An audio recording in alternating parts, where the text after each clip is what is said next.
पुष्करणा रत्न ब्रह्मलीन ऋषि श्री शिवराज जी बोहरा उर्फ ऋषि जी महाराज जोधपुर जिले की फलोदी तहसील के मलार गांव में विक्रम संवत 1938 फाल्गुन शुक्ल द्वितीया को शिवजी कपटा के वंशज उमेदीराम जी बोहरा के घर में साध्वी राजा देवी की कोख से पुत्र रत्न के रूप में श्री शिवराज जी बोहरा का जन्म हुआ।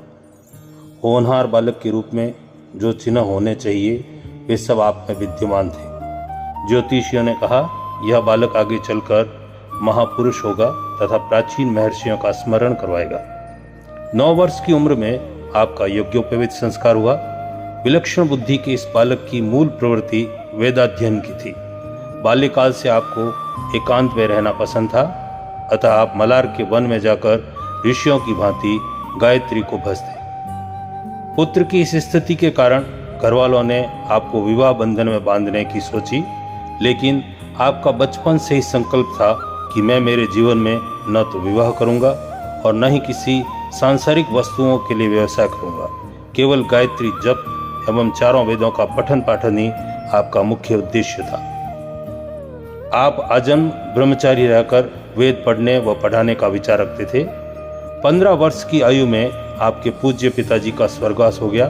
उस समय आपने दृढ़ प्रतिज्ञा की कि वेदाध्ययन कर अपनी जन्मभूमि मलार को वेद ध्वनि से गुंजायमान कर देंगे। सौभाग्यवश उन्हें जोधपुर के प्रकांड विद्वान अग्निहोत्री पुष्करणा कुलावतंश शिवराज जी हर्ष वेदाचार्य के रूप में सुलभ हुए।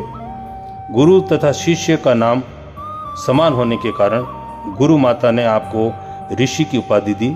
तब से आपका नाम ऋषि जी महाराज हुआ। आपकी सेवा से प्रसन्न होकर गुरु महाराज ने शीघ्रातिशीघ्र वेदाध्ययन कराकर सफलीभूत होने का आशीर्वाद प्रदान किया। गुरु आज्ञा प्राप्त कर आप घर लौटे। उस समय आपकी आयु 20 वर्ष की थी।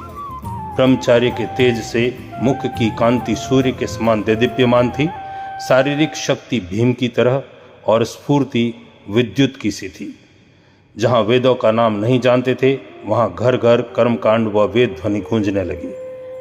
वेद विद्या के प्रचार हेतु आप मलार, फलोदी, बाप, ओपारडी, मुखेरी, पोखरण, बावड़ी, जैसलमेर, जोधपुर एवं बम्बई आदि जहाँ ब्राह्मण वर्ग हैं समय समय पर विचरण किया। जिस समय पोखरण में पुष्टिकर ब्राह्मण सभा का द्वितीय अधिवेशन हुआ तो आपने जोधपुर में वेद पाठशाला स्थापित करने का प्रस्ताव रखा, जो सर्वसम्मति से स्वीकृत होने पर आपने इस हेतु स्वयं की तरफ से 500 रुपये प्रदान किए। वेद ज्ञान का विकास करने के पश्चात आपने निश्चय किया कि ऐसी संस्थाएं स्थापित की जाए जिससे चारों ओर वेदों का प्रचार हो सके। अतः आपकी संवत 1984 में बम्बई यात्रा पर वहां पर वेद प्रचारिणी पुष्टिकर सभा स्थापित की गई और इसके लिए आपने निजी योगदान के रूप में 2000 रुपये सभा को प्रदान किए। इसके अतिरिक्त मलार में श्री पुष्टिकर ब्राह्मण सेवा समिति व फलोदी में श्री पुष्करणा ब्राह्मण नवयुग मंडल आदि स्थापित कर वेदों के प्रचार हेतु सहयोग दिया। आप महिला शिक्षा के भी पक्षधर थे, अतः स्त्री समाज को सदुपदेश देकर कल्याण का सतमार्ग बताया व कन्याओं को वेद पाठ पढ़ाना प्रारंभ किया। स्थानीय पालीवाल ब्राह्मण, राजपुरोहित, सेवक व श्रीमाली ब्राह्मणों को भी आपने वेदाध्ययन कराकर कर्मकांडी बनाया। आपकी उदार प्रवृत्ति व निस्वार्थ भाव से समाज की सेवा के कारण परिवार के व्यापार में वृद्धि हुई, लेकिन आप अपनी आय का अधिकांश भाग वेदों के प्रचार में तथा वेद पाठशालाओं पर खर्च करते रहे।